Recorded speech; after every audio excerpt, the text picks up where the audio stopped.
The year is 1855, Cleveland, Ohio. The room is cramped, smelling faintly of coal dust and damp wood. A single gas lamp hisses against the silence, casting long, dancing shadows against the peeling wallpaper. In the center of this dim circle sits a young boy, barely 16. His posture is rigid, his face pale and unreadable. He is not playing, he is not resting, he is staring at a ledger. Listen closely, and you can hear the sound that will come to define the next century of American history, the dry, rhythmic scratch of a steel-nibbed pen against paper. Scratch, scratch, pause. The boy dips the pen again. He is recording a transaction of mere cents. To anyone else, this is a mundane act of bookkeeping, but inside this boy's mind, there is no mundane. There is only order and the terrifying, beautiful architecture of accumulation. He does not know yet that his name will become a synonym for godlike wealth. He does not know that the oil beneath the Pennsylvania soil, currently seen as a nuisance, will soon burn in every lamp from Mumbai to Manhattan. He only knows that the chaos of the world must be tamed, and that he, John Davison Rockefeller, is the only man disciplined enough to hold the leash. This is not just a story of money. It is the story of a man who looked at the wild, beating heart of American capitalism and decided to stop its pulse, only to restart it according to his own design. If you wish to trace the veins of power that run beneath the surface of history and understand the architects who built the modern world, join us by lighting the signal, subscribe and ring the bell as we open the ledger of the American century. The Ledger and the Lantern. To understand the architecture of the greatest fortune the world has ever known, one must first look not at a bank vault, but at a dusty country road in upstate New York in the 1840s. A wagon rattles down the unpaved track, the wheels groaning under the weight of crates filled with colored water and false hope. At the reins sits a man with a broad smile and a diamond pinned to his shirt, William Avery Rockefeller. They call him Big Bill, or in the hushed whispers of the towns he leaves behind, Devil Bill. He is a peddler, a con artist, a hawker of herbal remedies that claim to cure everything from consumption to cancer.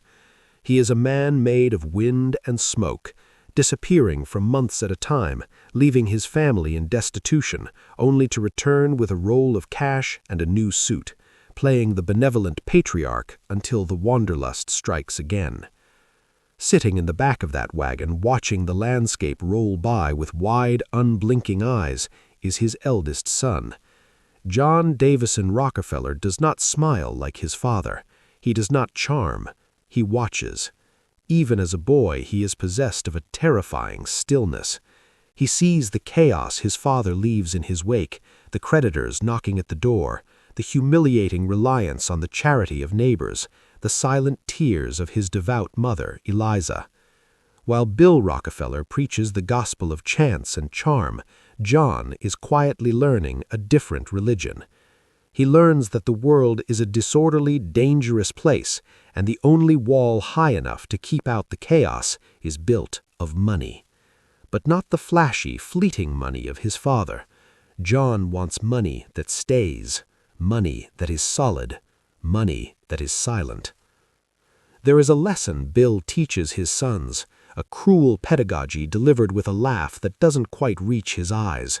He gathers them around the hearth and says, "I cheat my boys every chance I get.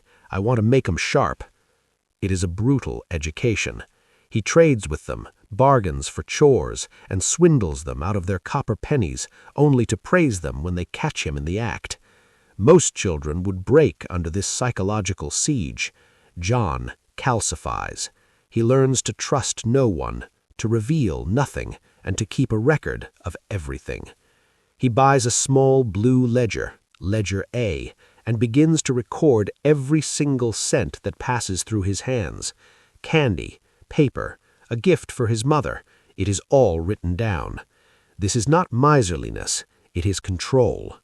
In the columns of figures, John finds the order that his life lacks.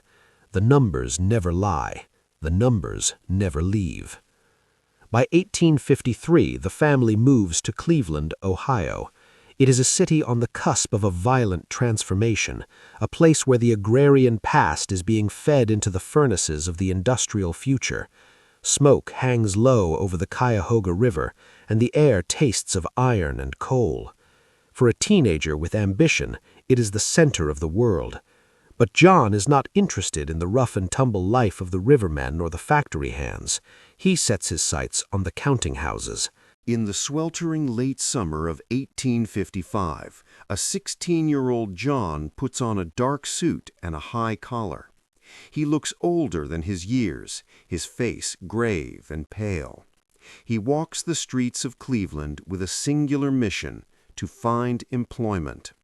He does not beg, he offers his services.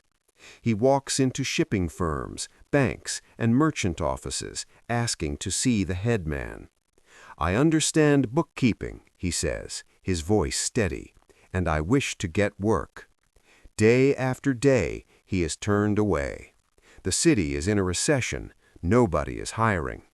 A lesser boy would have given up, perhaps retreated to the docks for manual labor. John simply wakes up the next morning, brushes his suit, and walks the same route again. He visits some offices 2, 3 times. He is relentless, methodical, inevitable. Then comes the day he will celebrate for the rest of his life, ranking it higher than his own birthday. September 26, 1855. Hewitt and Tuttle, a commission merchant house near the river, needs a warm body to handle the books. They offer him the job. He takes off his coat, climbs onto the high stool, and opens the massive company ledger. The smell of the office, dried ink, old paper, and raw grain is perfume to him. For the next few years, John Rockefeller ceases to be a boy and becomes a machine of efficiency. He arrives at 6:30 in the morning and leaves only when the gas lamps are flickering low in the street. He scrutinizes every invoice. He finds errors in transportation costs that save the firm pennies, which compound into dollars. He is fascinated by the flow of goods, grain, coal, pork, moving across the Great Lakes. He sees the hidden lattice of costs that underpins the economy. While other young men are drinking in saloons or dreaming of romance, John is dissecting the anatomy of a business transaction. He realizes that the profit is not in the grand gesture, but in the efficiency of the details. If you can save 1/10 of a cent on a barrel stroke and you move 1,000,000 barrels, you have created a fortune out of thin air. He is merely a clerk, earning a pittance, but in the quiet of that office, under the hiss of the gaslight, the architect is drafting his blueprints. He is preparing for a storm he can sense on the horizon, a discovery that will turn the ground beneath him into gold.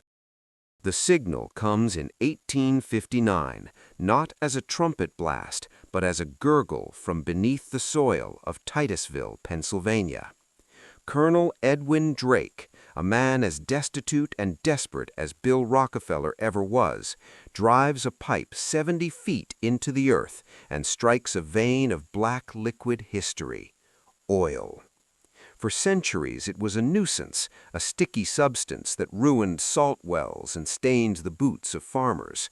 But science has found a way to distill it into kerosene, a cheap burning fluid that can push back the night. Suddenly, the world does not have to sleep when the sun goes down. The demand is instant, insatiable, and global. A mania sweeps the nation, rivaling the gold rush of '49. Men drop their tools, abandon their farms, and swarm the muddy banks of Oil Creek. Overnight, quiet hamlets are transformed into shanty towns of sin and speculation.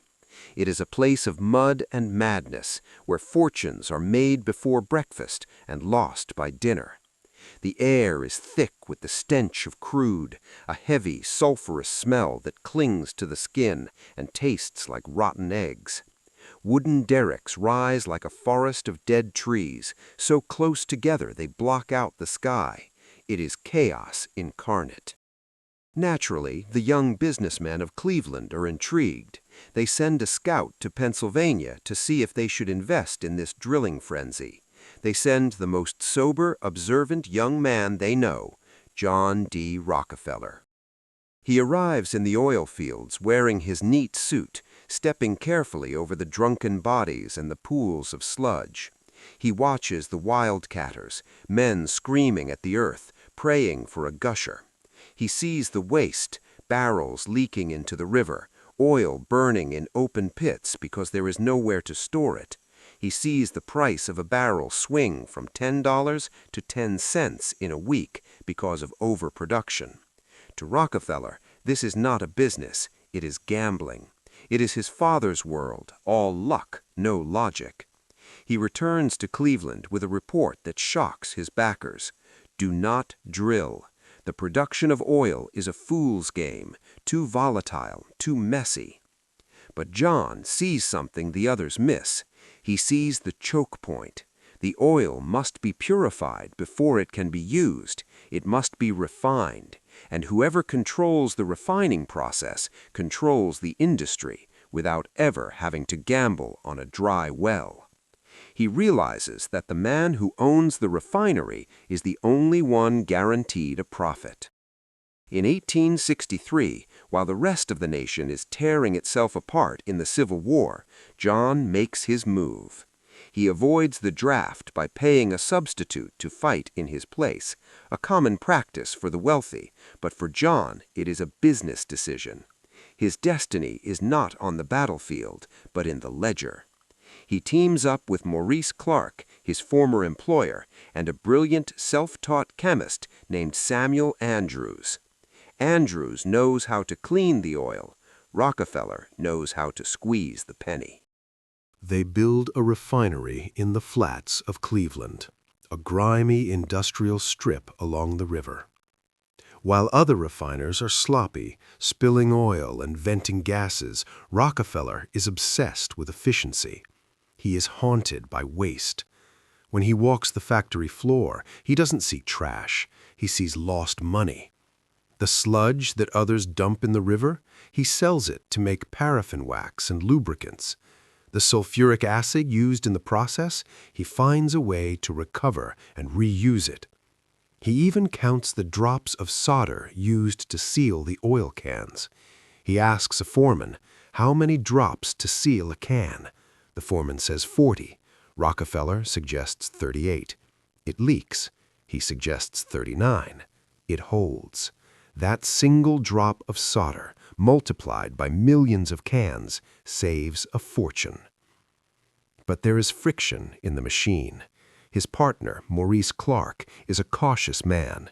He is frightened by Rockefeller's speed, his desire to borrow huge sums of money to expand. Clark wants to play it safe. Rockefeller wants to conquer. The tension in the office becomes unbearable. John knows that to build the empire he envisions, he cannot be tethered to small minds. He needs total control. The moment of reckoning arrives in February 1865. The partners agree to an auction.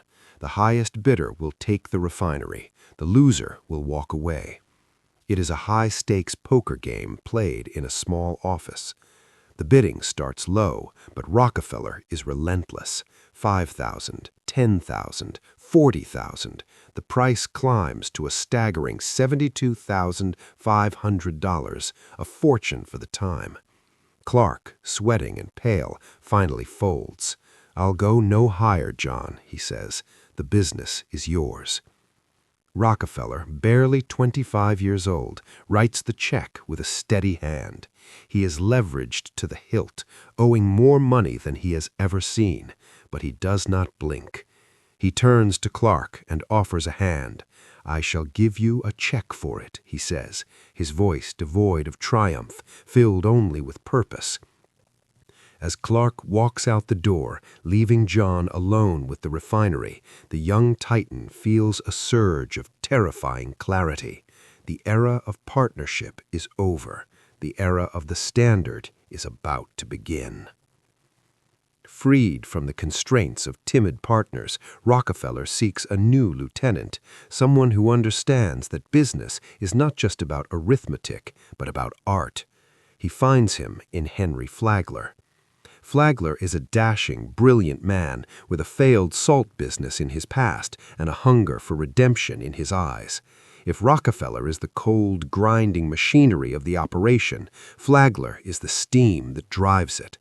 They are opposites in temperament, but identical in ambition. They share a silence, walking to and from the office together without speaking a word, communicating in a shorthand of nods and gestures. Together, in 1870, they incorporate their beast. They choose a name that is boring, precise, and devastatingly effective: Standard Oil. The name is a masterstroke of psychological warfare. In the 1860s, kerosene is a terrifying word for many. Unscrupulous refiners mix gasoline into the kerosene to increase profits, turning household lamps into grenades.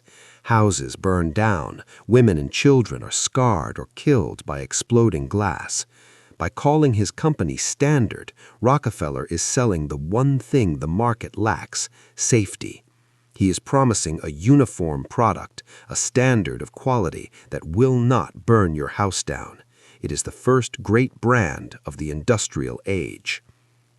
But a good product is not enough for Rockefeller. He does not want to compete in a market. He wants to own the market. Cleveland is crowded. There are over 25 other refineries along the river, spewing smoke and driving down prices. To Rockefeller, this competition is a disease. It creates waste. It creates unpredictability. He decides to cure it. He looks at the map and sees the true weapon of the era, the railroad. Cleveland is blessed with access to the Great Lakes and 2 major rail lines. Rockefeller knows the railroads are desperate for steady cargo. He goes to the rail bosses, men like Commodore Vanderbilt, and makes them an offer they cannot refuse. He guarantees them a massive, steady volume of oil, 60 carloads of oil every day. In exchange, he demands a secret discount, a rebate. He will pay significantly less to ship his oil than his competitors pay to ship theirs. It is a secret knife held to the throat of the free market. With lower shipping costs, Rockefeller can sell his oil cheaper than anyone else and still make a profit. His competitors, paying full price for transport, begin to bleed. Then, in 1872, the Cleveland Massacre begins. It is not a war of guns, but a war of ledgers. One by one, he invites his rivals to his office. The meetings are polite, even eerie. He does not threaten. He simply opens his books. He shows them the reality, that Standard Oil has costs so low and cash reserves so deep that no independent refiner can survive against him. Take Standard Oil stock, he tells them, his voice soft, almost sympathetic. You will never make money again if you do not. He offers him to buy them out at the value of their machinery, ignoring the value of their company names or goodwill. It is an offer of surrender. Those who resist are crushed. Rockefeller drops the price of oil in their specific neighborhood, selling at a loss just long enough to bankrupt them. He buys their barrels so they can't ship their product. He buys the chemicals they need to refine. It is a siege. One veteran refiner, viewing the capitulation of his peers, describes the feeling of walking into Rockefeller's office. I felt as though I was standing before a wall of ice. Within 3 months, the massacre is complete. Of the 26 major refineries in Cleveland, Rockefeller absorbs 22.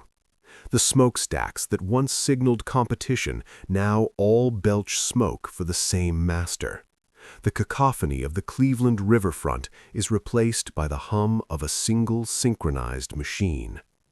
At the age of 33, John D. Rockefeller controls 1/4 of America's oil. But as he stands on the banks of the Cuyahoga River, watching the barges loaded with Standard barrels drift toward the horizon, he is not smiling. He knows that Cleveland is just a single dot on the map. To the east lies the oil of Pennsylvania, to the west the expanding nation. The railroads are now his partners, but soon they too will try to bind him. He turns back to his office, where the gas lamp still burns. The ledger is open. The Cleveland massacre was just the opening move. He picks up his pen. The real war, the war for the soul of the American economy, is about to begin. The Anaconda Strategy. If the conquest of Cleveland was a battle, what followed was a war for the geography of the continent. By the early 1870s, John D. Rockefeller is no longer looking at the smoke-stained horizon of a single city. He is staring at a map of the United States. He sees the country not as a collection of states and laws, but as a circulatory system. The railroads are the arteries, and oil is the blood. He realizes that while he controls the heart, the refining capacity, the arteries are still owned by men like Cornelius Vanderbilt and Tom Scott, the railroad kings. These men are powerful, vain, and dangerous. They view Rockefeller as a useful customer, a frantic merchant they can squeeze for higher rates whenever they please. They believe they hold the whip hand. They are wrong. Rockefeller understands a fundamental truth that the railroad barons miss. The train needs the oil more than the oil needs the train. The railroads are overbuilt, desperate for consistent volume to pay their debts. Rockefeller plays them against each other with the cold precision of a grand master.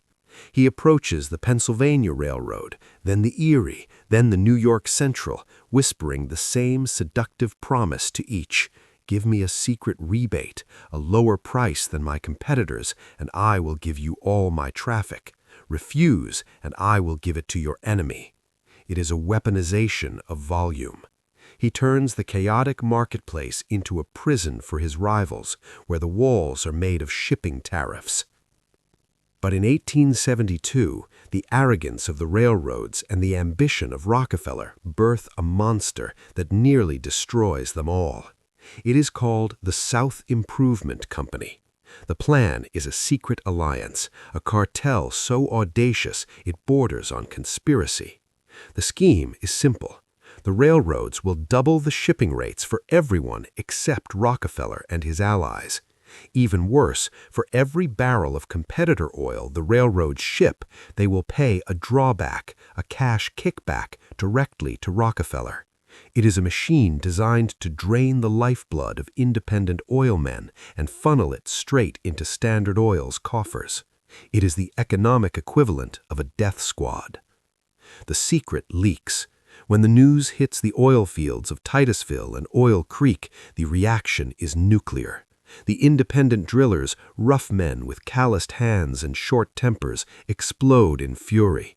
They storm the telegraph offices. They march in the streets with torches. They hang effigies of Rockefeller and his partners from the derricks. For the first time, John D. Rockefeller is not just a businessman. He is the Mephistopheles of Cleveland, the monster. The oil region declares a boycott, refusing to sell a single drop of crude to Standard Oil. The trains run empty. The refineries in Cleveland sputter. For a moment, it seems the Titan has overreached. The public outcry is so deafening that the railroads panic and scrap the deal. The South Improvement Company dies in disgrace. Rockefeller is vilified in the press, his name becoming a synonym for greed. Most men would retreat, chastened by the wrath of the nation. Rockefeller merely retreats into the silence of his office. He learns a vital lesson. Public alliances are dangerous. Secrecy is safer. If he cannot control the logistics through agreements, he will have to control the very ground the oil travels on. The oil men of Pennsylvania believe they have won. They celebrate their victory over the monster. But while they toast in the saloons, Rockefeller is quietly financing a new technology that render their victory meaningless. He watches the railroads with a new disdain. They are expensive, weather-dependent, and run by erratic men. He asks a simple question: why put oil in a barrel and put the barrel on the train when the oil is a liquid that wants to flow? He looks to the pipeline. Until now, pipes were short, leaky things used only to move oil from the well to the train station. No one believed you could pump oil over mountains, through freezing forests, across hundreds of miles to the refineries on the coast. It is considered an engineering impossibility. Rockefeller hires the best engineers and gives them a blank check. They begin to lay iron pipe 6 inches in diameter, snaking through the wilderness. They work in secret, moving at night to avoid the sabotage of the railroad gangs who see the threat coming. It is a race against time and geography. The laborers fight frostbite and mud, wrestling the iron snake over the Allegheny Mountains.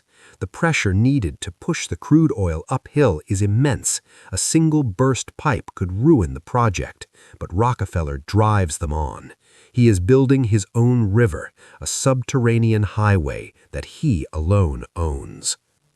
In 1879, the valve is opened. A hush falls over the receiving station in Williamsport, Pennsylvania. Men hold their breath, listening to the hollow groans of the pipes. Then, a sound like rushing water. Black gold spews into the holding tank. It has traveled over 100 miles, silently, cheaply, and continuously. The cheering of the Pennsylvania oil men dies in their throats. The leverage of the railroads evaporates overnight.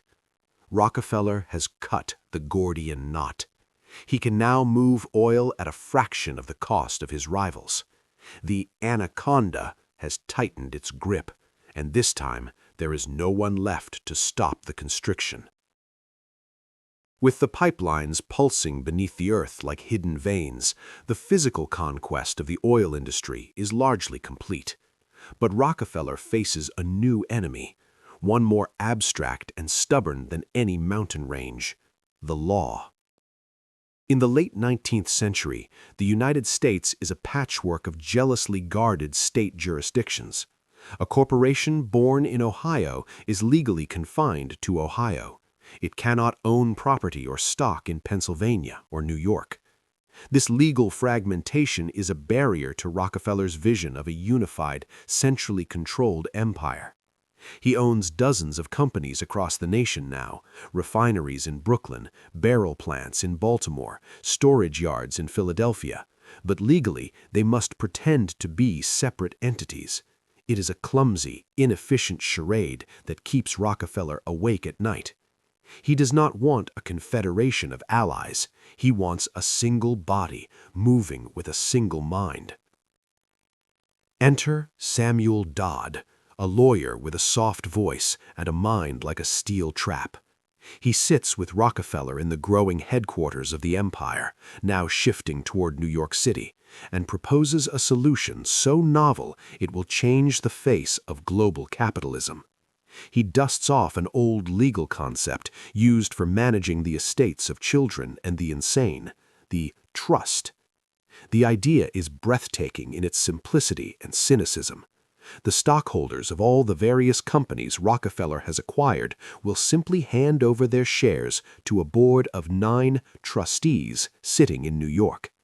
In exchange, they receive trust certificates, pieces of paper that entitle them to dividends but give them absolutely no say in how the business is run. The trustees, led by Rockefeller, will hold the voting power for the entire colossal machine. They will dissolve the state lines with a signature. They will be able to shut down a refinery in Cleveland to boost prices in Buffalo, or starve a market in Boston to discipline a rival in Pittsburgh. In 1882, the Standard Oil Trust is secretly formed. It is the first great corporate monolith. In the quiet boardroom at 26 Broadway, 9 men now control 90% of the oil refining capacity of the United States. They control the lubricant for the nation's trains, the light for the nation's homes, and the grease for the nation's factories. They are unelected, unregulated, and answerable only to the ledger. From this fortress at 26 Broadway, the Anaconda Strategy enters its most psychological phase. Rockefeller is no longer just outpricing his rivals, he is haunting them. He builds a pervasive intelligence network that would make the CIA jealous half a century later. Standard Oil agents are everywhere. They bribe railroad clerks to peek at the manifests of competitors. They know exactly how much oil a rival is shipping, to whom they are selling it, and at what price. Imagine being a small refiner owner in 1885. You secure a customer in a grocery store in rural Ohio. You ship your oil. 2 days later, a Standard Oil agent walks into that same grocery store. He knows exactly what you charged. He offers the grocer oil for 2 cents less per gallon. If the grocer refuses, the agent threatens to open a rival grocery store next door and sell everything, bread, milk, sugar, at a loss until the grocer goes bankrupt. The grocer, terrified, cancels your order. You, the independent refiner, sit in your office, bewildered. You have no idea how they knew. It feels like fighting a ghost. The market, once a place of noise and negotiation, has become a silent trap closing around you.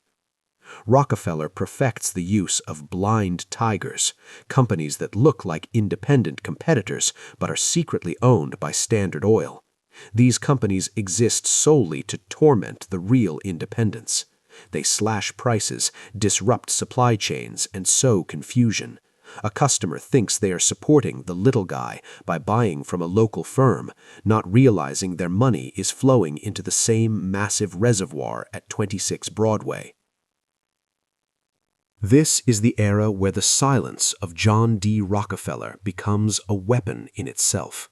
He rarely speaks in public. He never responds to attacks in the press. He moves through the world like a shadow. When he does appear, it is with an air of terrifying politeness. He views himself not as a predator, but as a savior.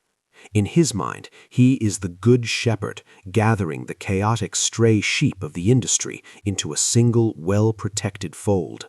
He truly believes that competition is a sin, a wasteful, destructive force that leads to bankruptcy and instability. By crushing his rivals, he believes he is doing them a favor, absorbing them into a higher form of existence. The American beauty rose, his son would later famously say, can be produced in the splendor and fragrance which bring cheer to its beholder only by sacrificing the early buds that grow up around it. At 26 Broadway, the pruning shears are always sharp, and the garden is very, very quiet. By the late 1880s, the victory of Standard Oil is so absolute it borders on the surreal. The blue tin cans of the company, filled with kerosene refined in Cleveland or Bayonne, are no longer just American fixtures, they are global icons. You can find them strapped to the backs of camels crossing the Sahara, stacked in the cargo holds of steamers heading up the Yangtze River, and glowing in the huts of the Amazon. Rockefeller has achieved the alchemist's dream. He has turned a foul-smelling liquid from the Pennsylvania mud into light for the entire world. And in doing so, he has become the richest man who has ever lived. The wealth that pours into 26 Broadway is not a river, it is a tsunami. It defies comprehension. In an era where the average American earns a few $100s a year, Rockefeller's dividends are measured in the millions, tax-free. But if you were to walk past his home on West 54th Street in New York, you would not see a palace of debauchery. You would see a fortress of quietude. Inside, the master of the universe lives a life of disciplined paradox. The man who ruthlessly starves competitors into bankruptcy is the same man who teaches Sunday school every week at the Baptist church. He stands before a class of young men, reading scripture with genuine piety, urging them to lead moral lives. He does not see a contradiction. To Rockefeller, his business success is a divine ratification of his character. "God gave me the money," he famously says. He believes he is merely a steward of the Lord's gold, tasked with organizing the world's resources efficiently. The ruthless crushing of rivals, that was simply pruning the garden to let the strongest tree grow. But outside the sanctuary of his church and the silence of his office, the mood of the nation is darkening. The American people are beginning to realize that their democracy is being bought. They look at the railroads, the banks, and the oil trust, and they see a shadow government running the country. The farmers in the Midwest, strangled by high shipping rates, are angry. The small business owners, crushed by the blind tigers, are desperate. The press begins to change its tune. They no longer portray Rockefeller as a genius of industry. They paint him as a monster. The cartoons appear in the newspapers, grotesque and terrifying. They depict Standard Oil not as a company, but as a giant octopus. Its head is the oil refinery, and its tentacles stretch out to wrap around the Capitol building, the Supreme Court, and the White House. One tentacle crushes a small businessman, another strangles a farmer. The eyes of the octopus are cold and dead, much like the famous stare of John D. Rockefeller himself. The pressure builds until it cracks the halls of power in Washington. In 1890, Senator John Sherman, a man who fears the trusts more than he fears foreign armies, introduces a piece of legislation that will change history, the Sherman Antitrust Act. It is a declaration of war against the monopolies. The text of the act prohibits any contract, combination in the form of trust or otherwise, or conspiracy in restraint of trade. On paper, it looks like the silver bullet that will kill the beast. The public cheers, the politicians preen, but at 26 Broadway, the mood is not of panic. Rockefeller and his lawyers read the text of the new law, and they smile. They see the vague wording. They see the loopholes. They know that a law is only as strong as the man willing to enforce it, and in 1890, the government is weak, corrupt, and tired. Rockefeller believes he is above the law because, in a very real sense, he has become the law. He has built a structure so complex, so vast, and so integral to the nation's survival that he believes it cannot be dismantled. He continues to expand, buying iron mines, timberlands, and even moving into the steel industry, terrifying the steel magnate Andrew Carnegie. But Rockefeller has made a miscalculation. He has underestimated the power of a story. He assumes that as long as he provides cheap oil, the people will forgive his methods. He does not see that in the shadows of the newsrooms and the courthouses, a new generation is rising. Journalists and prosecutors who do not care about his money, they care about his soul, and they are sharpening their pencils. The Titan has conquered the market, but he is about to lose the people. The Titan against the world. The most dangerous weapon aimed at the heart of the Standard Oil empire does not look like a weapon at all. It sits on a cluttered desk in a drafty office at McClure's magazine in New York City. It is a typewriter. Behind it sits a woman with a high collar, stern eyes, and a memory that stretches back to the oil fields of Pennsylvania. Her name is Ida Tarbell. To John D. Rockefeller, sitting in the high tower of 26 Broadway, she is a nuisance, a misguided woman. He calls her Miss Tarbarrel, a petty schoolyard insult from the richest man on earth. He believes she is just another gnat buzzing around the head of a lion. He is wrong. Ida Tarbell is not a gnat. She is an executioner. She is the daughter of Franklin Tarbell, one of the independent oil men crushed by Rockefeller's South Improvement Company decades earlier. She watched her father's spirit break, watched the despair that settled over the oil regions like soot. She has not forgotten. While Rockefeller has spent 40 years building walls of silence, Tarbell has spent 5 years dismantling them. She is not writing a hit piece, she is conducting an autopsy on a living beast. She sifts through thousands of pages of court testimony, obscure government reports, and forgotten affidavits. She finds the leaks in the Standard's armor. She tracks down the former employees, the discarded spies, the broken men who were sworn to secrecy. She pieces together the Cleveland massacre, the secret rebates, the phantom companies. She finds the proof that the game was rigged from the start. In 1902, the serialization of the history of the Standard Oil Company begins. It hits the American public like a shockwave. Month after month, Tarbell lays out the cold, hard facts of how the monopoly was built. She does not scream, she simply points. She reveals the ruthless efficiency, the bribery, the espionage. For the first time, the public sees the machinery behind the miracle. They see the predator behind the piety. The effect on Rockefeller is immediate and visceral, though he refuses to admit it publicly. He maintains his policy, never complain, never explain. But his body betrays him. The stress of being the most hated man in America, of seeing his life's work dragged through the mud of public opinion, begins to eat him alive. A strange malady takes hold of the Titan. In the early 1890s and worsening into the new century, his hair begins to fall out. Not just the hair on his head, but his eyebrows, his mustache, the hair on his arms. He is struck by severe alopecia. The once imposing figure shrivels, his face becomes puffy, his skin translucent and parchment thin. He begins to look less like a man and more like a ghost. He is forced to wear wigs, badly made, slightly askew silver wigs, to cover his baldness. He retreats from the city, hiding behind the gates of his estates, Kykuit and Lakewood.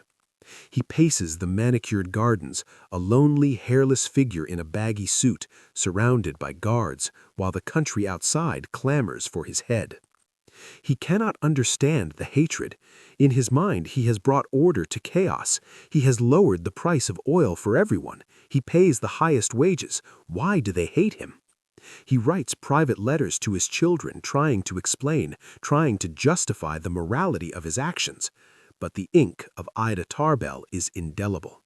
She has painted a portrait of a monster, and it is the only face the world now sees. The magazine series becomes a book, and the book becomes a sensation. It lands on the desks of prosecutors, judges, and eventually the President of the United States. The era of the muckraker has arrived, and the silence that protected Standard Oil for 30 years is shattered. The typewriter has done what the railroads and the competitors never could. It has woken the sleeping giant of the federal government. If John D. Rockefeller is the irresistible force of capitalism, then the man sitting in the Oval Office is the immovable object of political will. Theodore Roosevelt is everything Rockefeller is not. Rockefeller is silence. Roosevelt is noise. Rockefeller is shadow. Roosevelt is a flashbulb. The president reads Ida Tarbell's work and sees more than just a business story. He sees a challenge to the very sovereignty of the United States. He coins a phrase that will ring through history, targeting the malefactors of great wealth. To Roosevelt, the existence of a man who can dictate the price of light to the American people is an insult to democracy. He decides it is time to hunt the hunter. In 1906, the United States government fires the cannon. They file suit against the Standard Oil Company of New Jersey under the Sherman Antitrust Act. The charge is simple and devastating: conspiracy to restrain trade. It is the clash of the titans, the state versus the corporation. But before the trial can truly begin, the government must serve the subpoena to the man himself. And here the tragedy turns into a strange high-stakes farce. The richest man in the world goes on the run. John D. Rockefeller, now in his late 60s, barricades himself inside his estates. He hides at Kykuit, his fortress on the Hudson. He slips away to his son's home in New Jersey. Federal marshals chase him for months, lurking in the bushes, camping outside his gates, trying to catch a glimpse of the phantom. The press goes wild. "Where is John D?" becomes a national parlor game. It is a humiliation for a man who values dignity above all else, forced to hide like a common fugitive in his own golden cages. Finally, realizing the spectacle is damaging his family more than the court case, Rockefeller surrenders. He agrees to testify. The courtroom is packed. The air is stifling, filled with the smell of sweat and wool. Reporters hang from the rafters, desperate to see the monster in the flesh. They expect a dragon breathing fire. Instead, they see a grandfather. Rockefeller walks to the stand slowly. He wears a meticulously cut suit and one of his ill-fitting silver wigs. His face is a mask of benign confusion. He has decided on a strategy of aggressive senility. For days, the government prosecutors hammer him. They ask about the rebates, the secret deals, the crushing of specific rivals in 1870, in 1880, in 1890. And to every question, the genius who memorized the cost of a barrel bung to the third decimal place gives the same answer. "I do not remember. It has been so long, I cannot recall." He smiles vaguely. He speaks in a soft, whispery voice that forces the prosecutors to lean in. He claims he was just a figurehead, retired for years, unaware of the ruthless tactics of his subordinates. It is a masterclass in obfuscation. He turns the witness stand into a fog bank. The prosecutors flush with anger. The judge leans forward, frustrated, but they cannot crack him. He is too polite, too frail, too rich.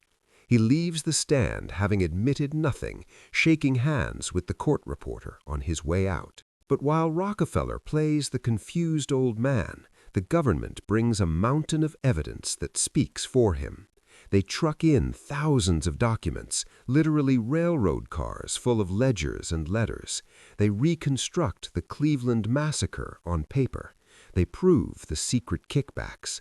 The sheer volume of the paper trail is overwhelming. It paints a picture of a machine so vast and so predatory that it leaves no room for anything else to grow.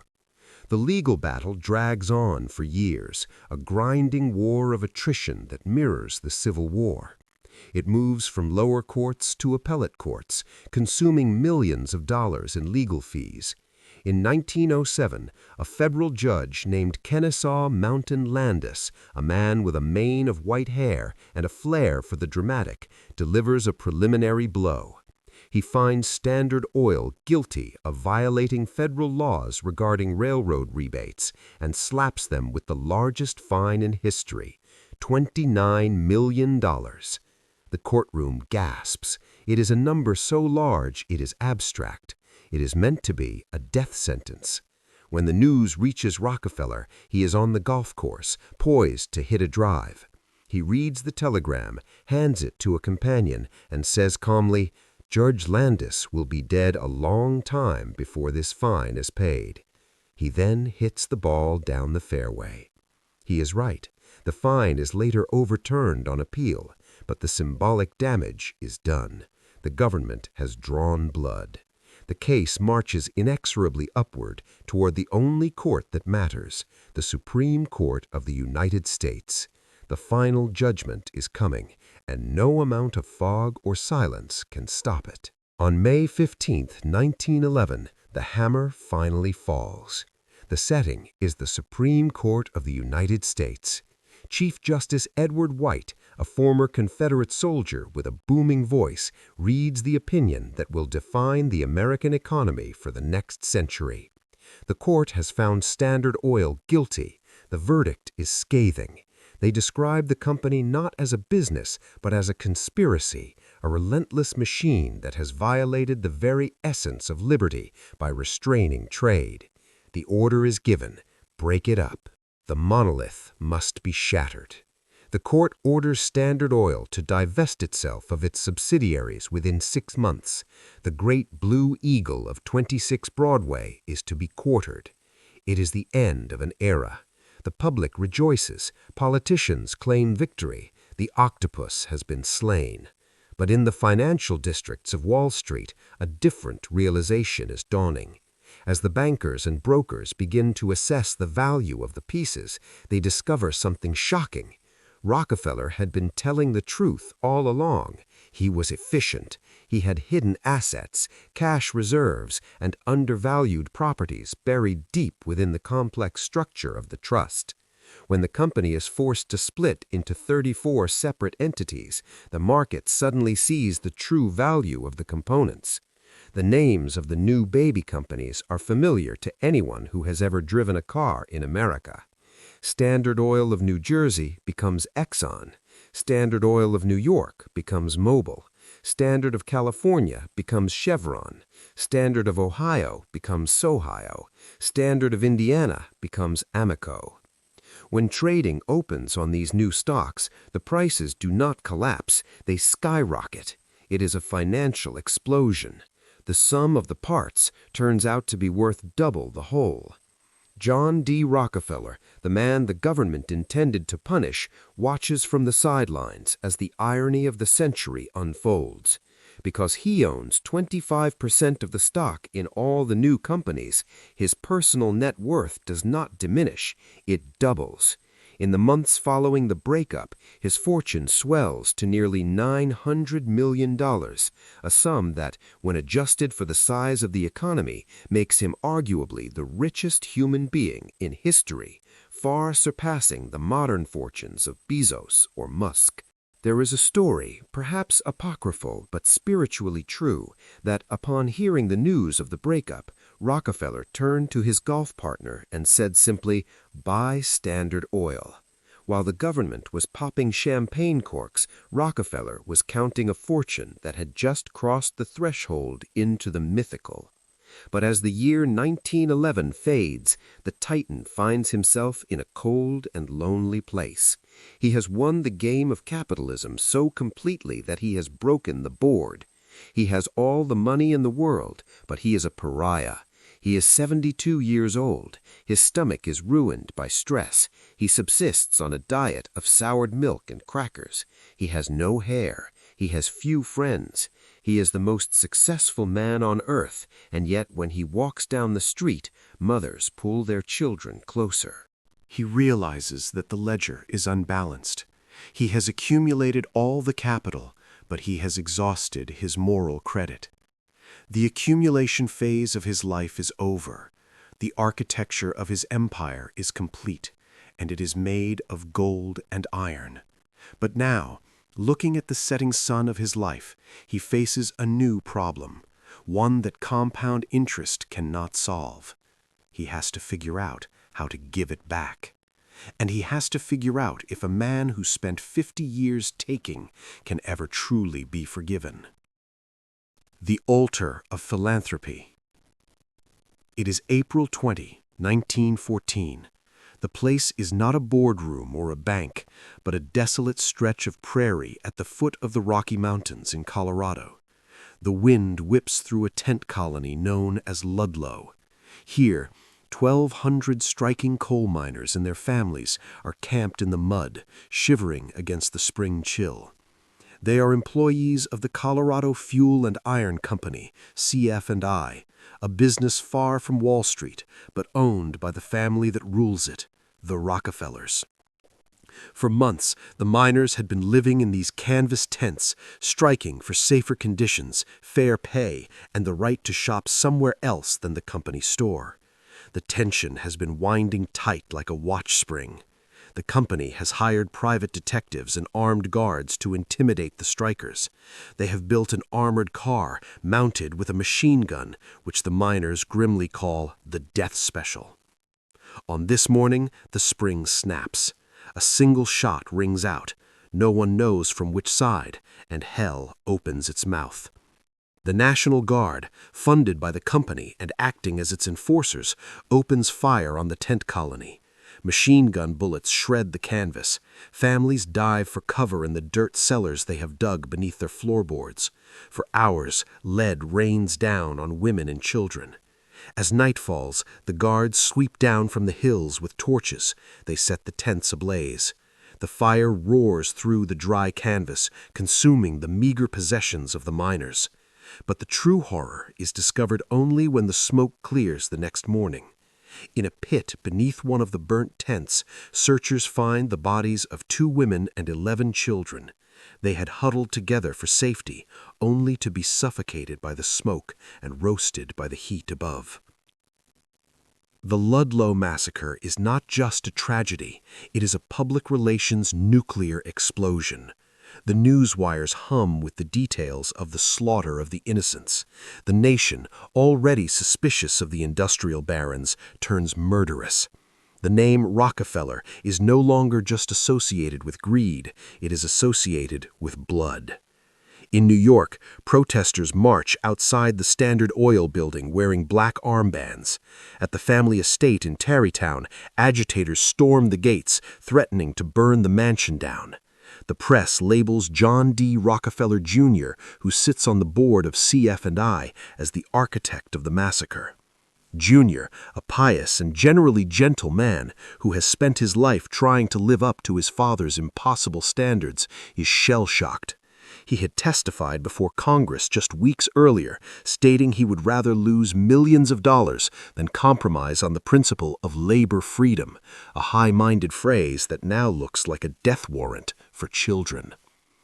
John D. Rockefeller Sr., now in his mid-70s, watches this from the sidelines. He sees his son crumbling under the weight of the hatred that he, the father, created. The old titan knows that this is a problem that cannot be solved with silence. It cannot be solved with a ledger. They are losing the war for their own humanity. Desperate, Jr. turns to a man named Ivy Lee. Lee is a former journalist with a radical new idea that a corporation should not hide from the public, but manipulate it. He calls himself a publicity counselor. History will call him the father of public relations. Lee looks at the burning wreckage of the Rockefeller reputation and tells Jr. the hard truth. You cannot buy your way out of it. You must behave your way out of it. He urges Jr. to do the unthinkable, to go to Colorado. In a surreal scene that marks the turning point of the family's history, John D. Rockefeller Jr., the heir to the greatest fortune on earth, a man who has never known hunger or cold, travels to the blackened pits of Ludlow. He walks among the miners who hate him. He listens to their stories. In a grimy community hall, he dances with the wives of the miners. He eats their beans. He looks them in the eye. It is a performance, yes, but it is also a genuine moment of reckoning. The press eats it up. The image of the monster's son dancing with the widow of a miner shifts the narrative. Ivy Lee pushes the story aggressively. The Rockefellers are not murderers. They are misunderstood benefactors who want the best for their workers. It is the beginning of the Rockefeller construction, the deliberate crafting of a new identity. The predator is dead. Long live the philanthropist. The transformation of the Rockefeller name requires more than just a dance in a mining camp. It requires an institutional revolution. For decades, John D. Sr. had given away money, but in the chaotic, haphazard manner of his father's peddling, a check here to a church, a handful of coins there to a beggar. He now realizes that charity, like oil refining, must be standardized. It must be efficient. It must be scalable. He begins to move his massive fortune into a new vessel, the Rockefeller Foundation. Chartered in 1913, just before the Ludlow disaster, it is an organization without precedent. Its mission statement is terrifyingly vague and ambitious: to promote the well-being of mankind throughout the world. It is a blank check for social engineering. Rockefeller applies the same ruthless logic to philanthropy that he applied to business. He does not want to put band-aids on wounds, he wants to cure the disease. He looks for the root causes of human suffering.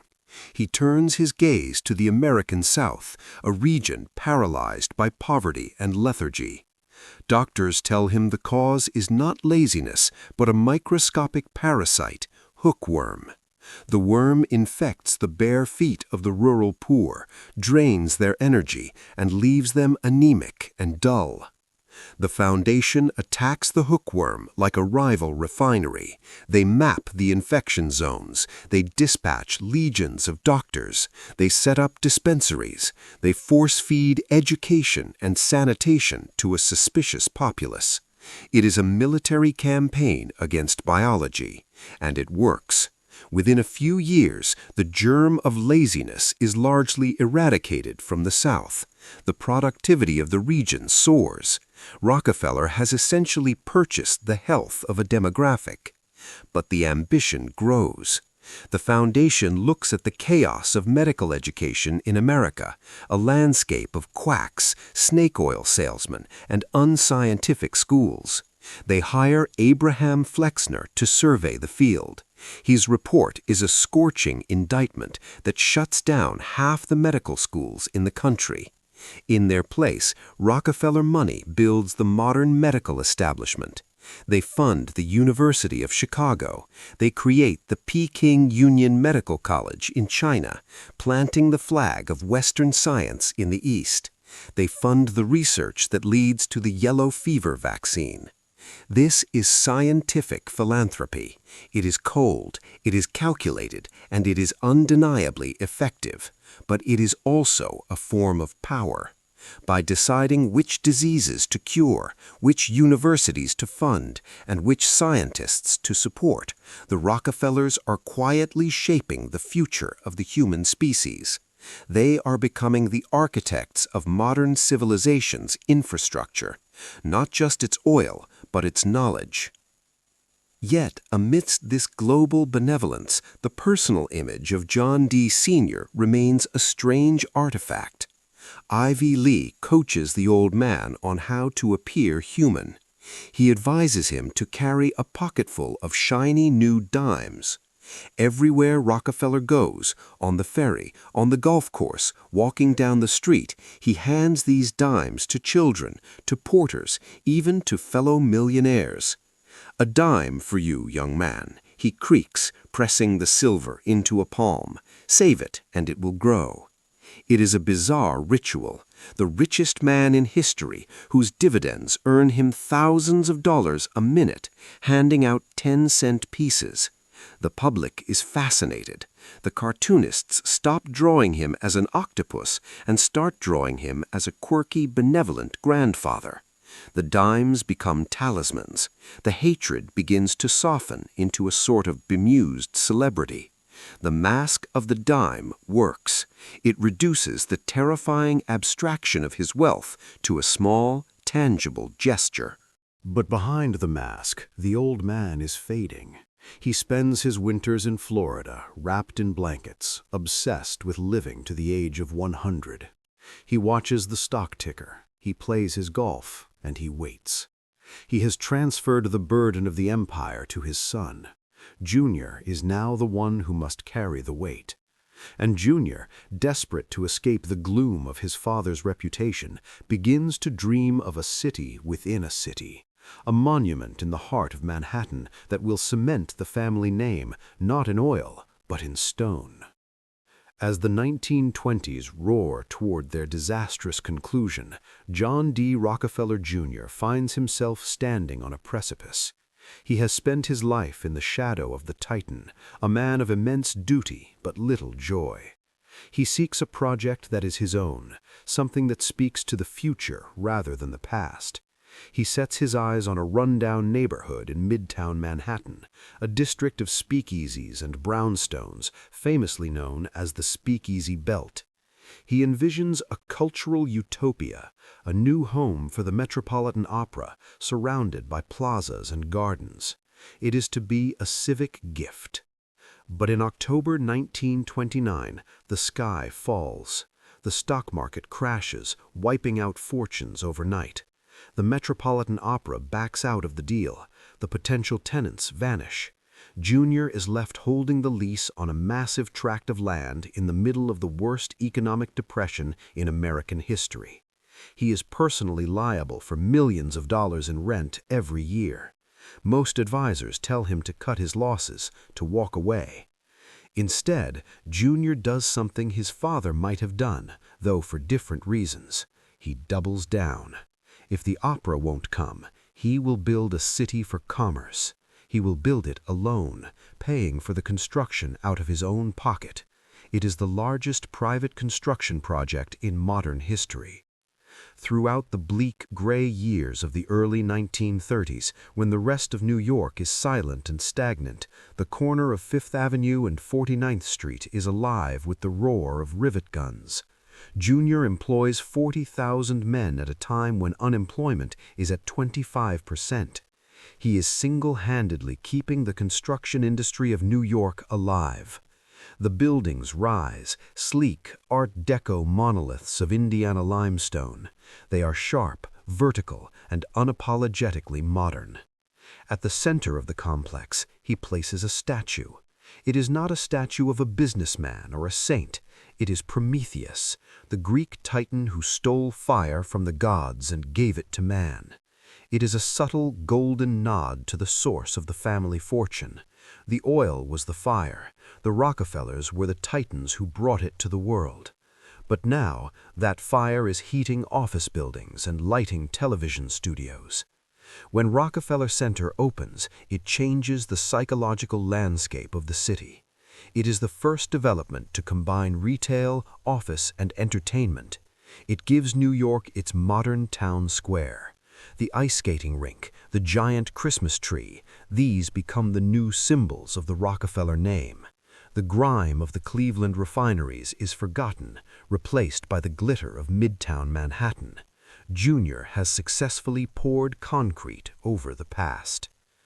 Meanwhile, in Ormond Beach, Florida, the original architect is preparing for his final exit. John D. Rockefeller Sr. has outlived his enemies. He has outlived his friends. He has outlived the era that made him. He is 97 years old, a frail wisp of a man weighing less than 100 pounds. His mind remains sharp, but his body is a dried husk. He spends his days watching the ocean, waiting for the telegram from the Lord. He has one final ambition, to reach the age of 100. It is the only goal he has ever set that he is in danger of missing. "I want to live to 100, he tells his nurses, and I'm going to do it. But on the morning of May 23, 1937, 2 years short of his century mark, the heart that pumped the blood of the American economy for 70 decades finally stops.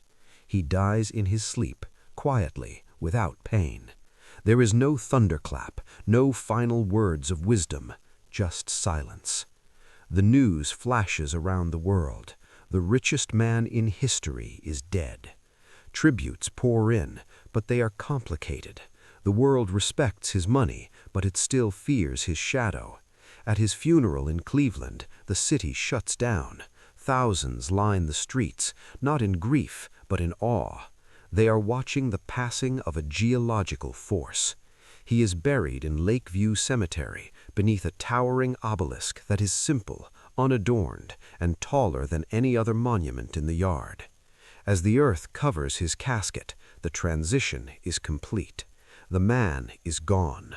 The monster is buried, but the empire, the money, the foundations, the buildings, the banks, is more alive than ever. The visible king is dead.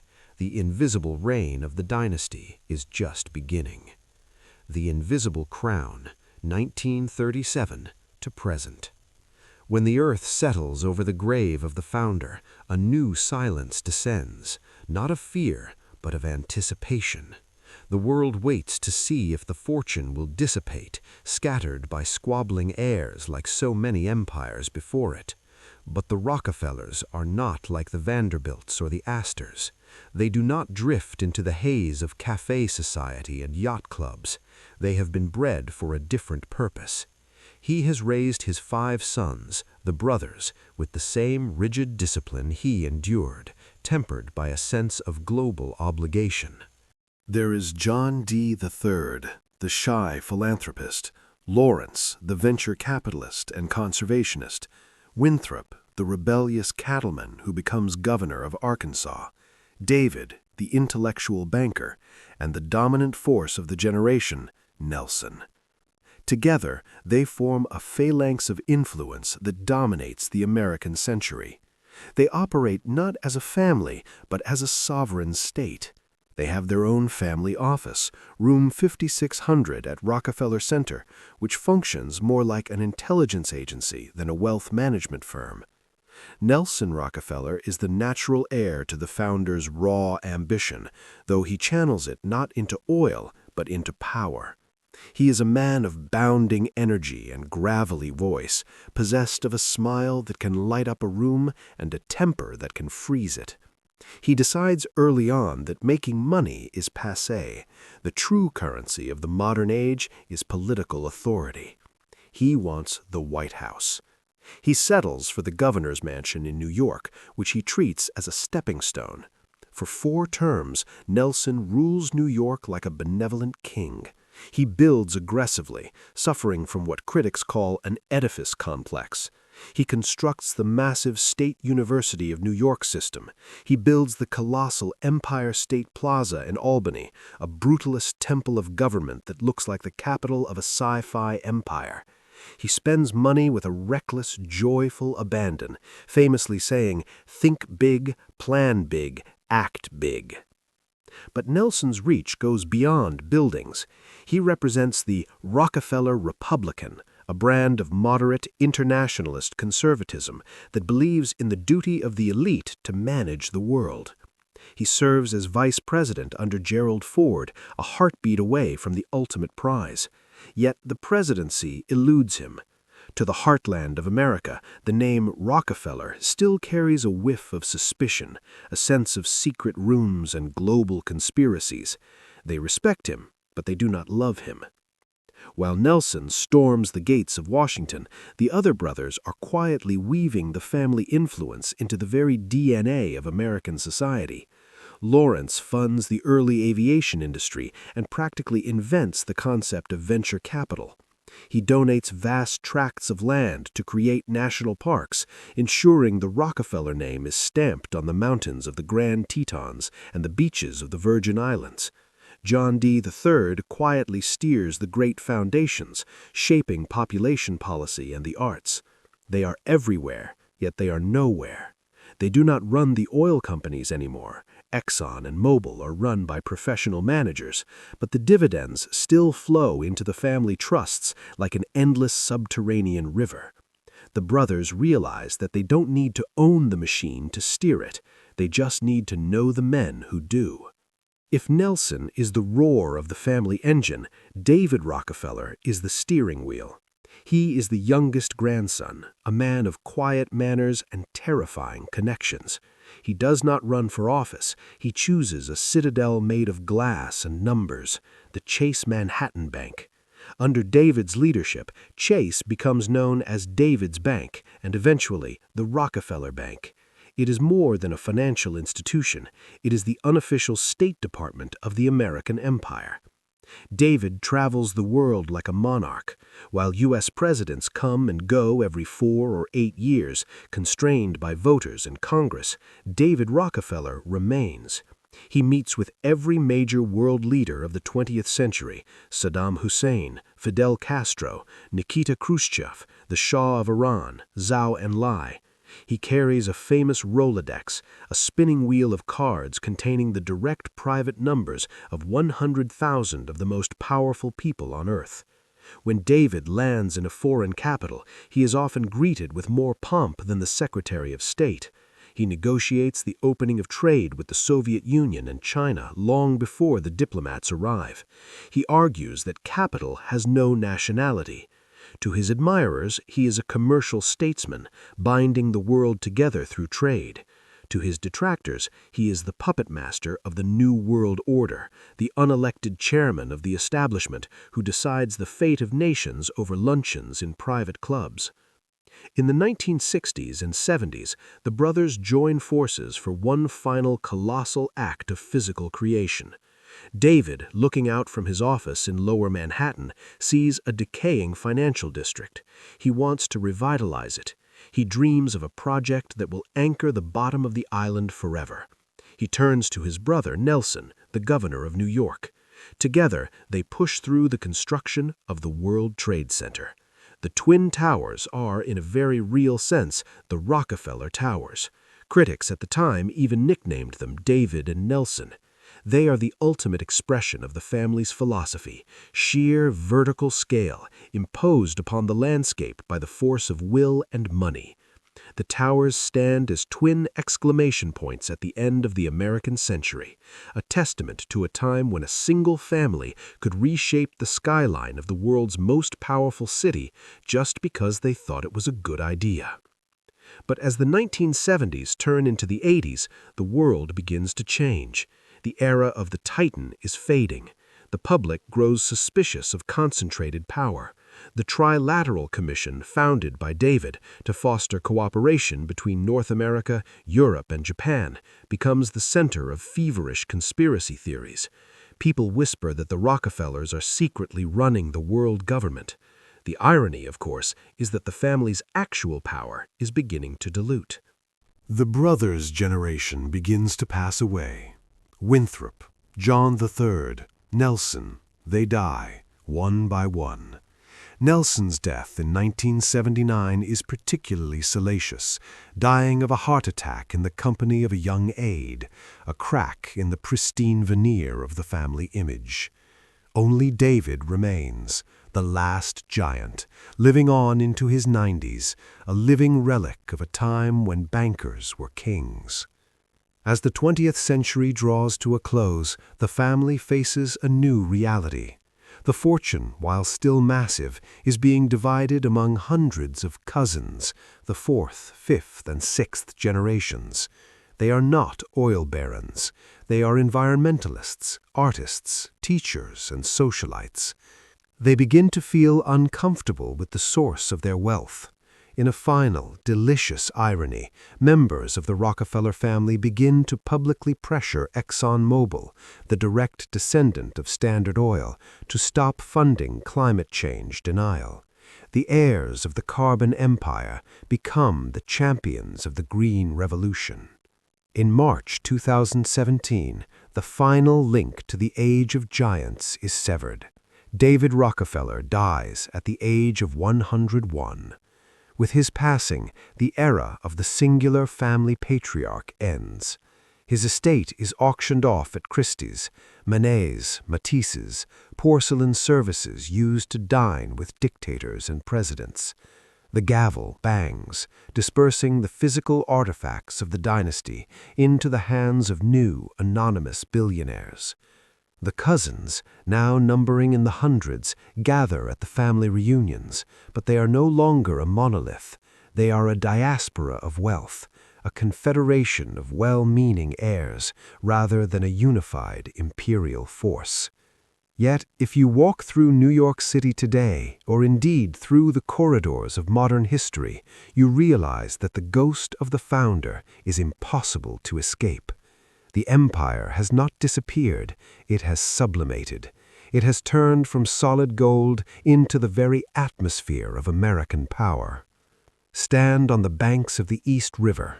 The United Nations headquarters stands on land purchased and donated by the Rockefellers. They literally provided the stage for global diplomacy. Walk through the Museum of Modern Art. It was founded by Junior's wife, Abby.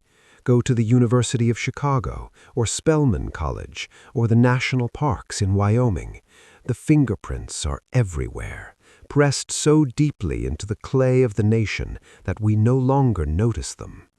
We live in the house that Rockefeller built. We are treated by the medicine he professionalized. We work in the corporate structures he invented. We fuel our cars with the molecules he commodified. The oil that once stained the hands of the young clerk in Cleveland has been refined over a century and a half into pure influence. So, we return to the beginning, to the dim light of 1855 and the boy with the ledger. John D. Rockefeller sought to impose order on a chaotic world. He believed that competition was a sin and that efficiency was a virtue next to godliness. He crushed the weak to build a strong foundation. He silenced the noise of the market to hear the clear ring of the coin. In doing so, he became the archetype of the American capitalist, a figure of terrifying competence, capable of great creation and great destruction in equal measure. History has tried to judge him. It has called him a robber baron, a thief, a genius, and a saint. But standing at the foot of the obelisk in Lakeview Cemetery, looking out over the industrial rust belt that he once ruled like a king, the label seemed to slide off. He was, simply, the architect. He looked at the raw materials of a young nation, its oil, its laws, its ambitions, and he poured them into a mold of his own design. The ledger is finally closed. The columns are balanced. The oil has burned away, but the structure remains.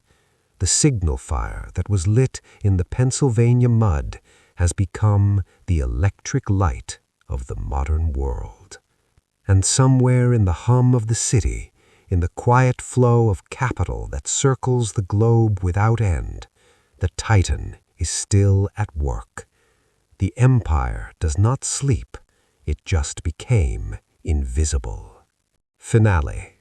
We ask, where did the Titans go? We look for their statues, but they are rare. We look for their crowns, but they are gone. We assume that because the man is dead, the power has died with him. But energy is neither created nor destroyed. It only changes form. The raw, violent force that John D. Rockefeller pulled from the Pennsylvania earth did not vanish when the Supreme Court banged its gavel. It simply sublimated. It turned into the concrete of our cities, the protocols of our medicine, the logic of our markets. We are no longer subjects of a king. We are inhabitants of a machine built by a boy who was afraid of chaos and who decided to fix the world by owning it. The ledger is closed, but the transaction is eternal.